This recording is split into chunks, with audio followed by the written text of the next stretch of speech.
It started in a small southern town, nestled between rolling hills and endless fields, the kind of place where the past wasn't just remembered, it was lived. A town where families weren't just neighbors, they were legacies. And among these families, one name stood above the rest: Towers. The Towers weren't just wealthy, they were foundational. Their family had been in business for generations, owning land, banks, and a real estate empire. The kind of family where you didn't ask what your future was, you knew. At the head of this dynasty was Gabriel Towers, a man in his late 70s but still sharp as steel, tall, broad-shouldered, with piercing gray eyes that could strip a man of his confidence in an instant. He wasn't cruel, but he was unyielding. His word was law. And then there was Jesse, his grandson, a boy who never quite fit the mold he was born into. As a child, Jesse was different. While other kids played football, Jesse listened to birds, to the wind through the trees, to the rhythmic hum of train tracks stretching beyond the town limits. By the time he was 7, he had found an old acoustic guitar in the attic. He didn't just strum it, he spoke to it, and in time, it spoke back. His mother, Frances, was the only one who truly understood him. A kind-hearted woman in her 40s, she had once dreamed of being a pianist but had long buried that dream under family expectations. She saw herself in Jesse, the longing, the need to create something beyond balance sheets and investment reports. But Gabriel, he didn't see music, he saw distraction. Jesse knew the moment was coming, the talk. It wasn't a question of if, it was when. One evening, as the sky turned shades of amber and violet, Gabriel called Jesse into his study. The study was a monument to legacy. Mahogany bookshelves lined the walls, each book a symbol of knowledge passed through generations. The scent of old paper mixed with the faint trace of whiskey. Gabriel sat behind a massive desk, fingers steepled. "Sit," he said. Jesse obeyed. Gabriel's voice was calm, but there was an edge beneath it. "You're 18, a man now, and a man has responsibilities." Jesse swallowed. He knew what was coming. "We've arranged for you to intern at the firm in Atlanta," Gabriel continued. "You'll learn everything from the ground up. The business will be yours one day. It's time to start acting like it." A cold knot tightened in Jesse's stomach. He had known this was coming, but it didn't make it easier. "I don't want that," Jesse said, his voice firm but measured. Gabriel's eyes narrowed slightly. "Excuse me? I don't belong in an office.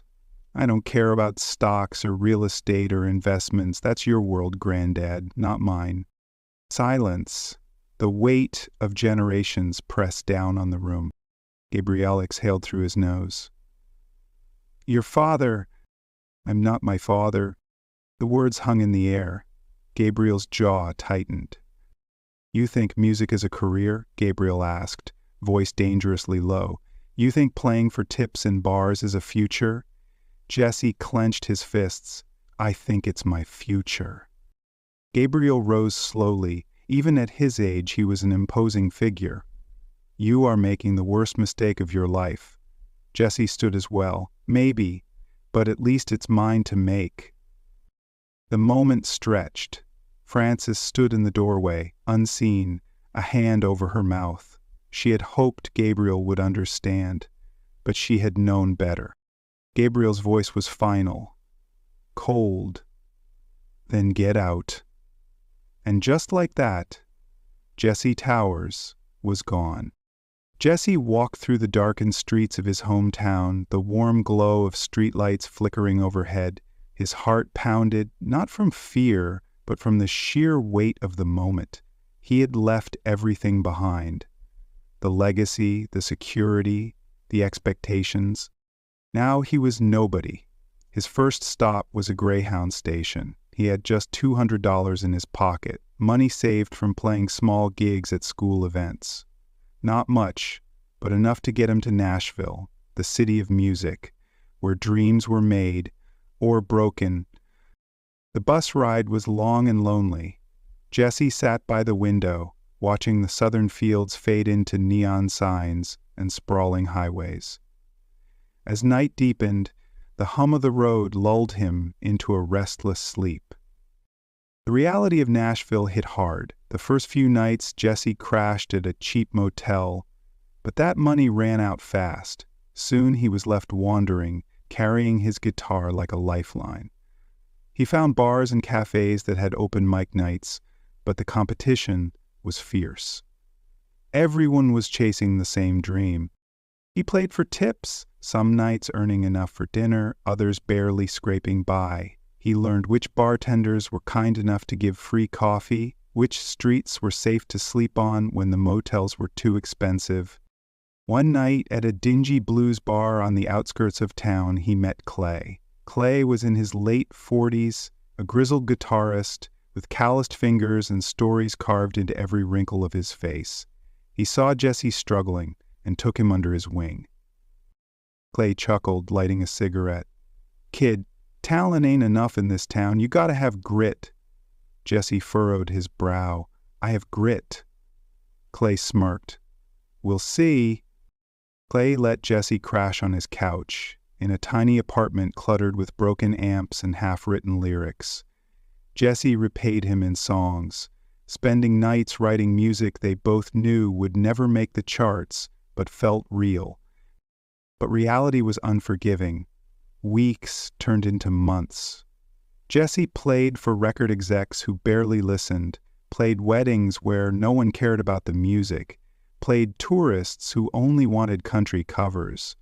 The dream wasn't dead, but it was bleeding. Then came the lowest night of his life. It was raining, hard. Jesse had just played a gig that paid nothing but exposure. He walked the empty streets, guitar on his back, soaked to the bone. His stomach ached with hunger. His pockets were empty. And for the first time, the doubt crept in.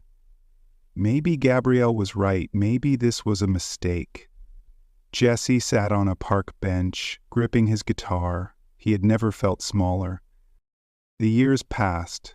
Jesse survived. He played bigger venues, built a following, even recorded an independent album. But fame never came, and that was fine. Because somewhere along the way, Jesse realized it wasn't about fame, it was about the music. Then came the letter.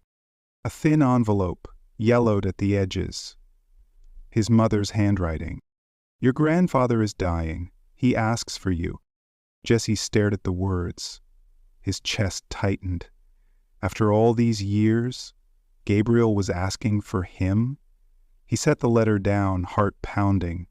Was he ready to go back? The Towers estate hadn't changed, but it felt smaller, as if time had shrunk the place he once thought was inescapable. Inside, the house was quiet. No more commanding footsteps, no booming voice giving orders, just the faint beeping of a heart monitor from the upstairs room. Jesse hesitated before pushing the door open. Gabriel lay in bed, frail, barely a shadow of the man Jesse remembered. His once powerful hands trembled slightly on the sheets. But when his eyes met Jesse's, they still held steel. "You made it."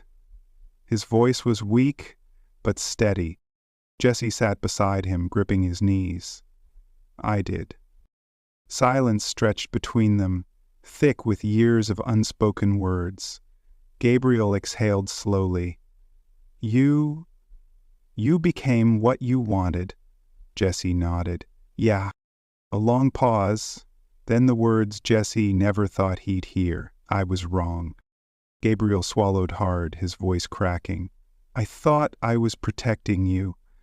I didn't know how to let you go." Jesse's chest ached. "You don't have to say it." Gabriel's tired eyes flickered. "But I do." Jesse hesitated. Then, for the first time in a decade, He reached forward and took his grandfather's hand. Gabriel's fingers curled around his weak but firm, and in that moment, everything changed. A week later, Jesse played his biggest show ever. The whole town came, people who barely remembered him, people who never forgot. But in the front row sat Frances, and beside her in a wheelchair was Gabrielle Towers. Jesse swallowed hard. His fingers hovered over the guitar strings. This was the moment. He leaned into the mic. This one's for the people who believed in me, even when they didn't know how to show it. The first chord rang out, clear, strong, and as the music filled the air, Gabriel Towers closed his eyes. For the first time, he understood. Jesse had to leave to find himself, but in the end, he had also found his way home. And sometimes, that's the hardest journey of all. The story continues. Please subscribe to the channel to listen to new episodes of Jesse Adventures.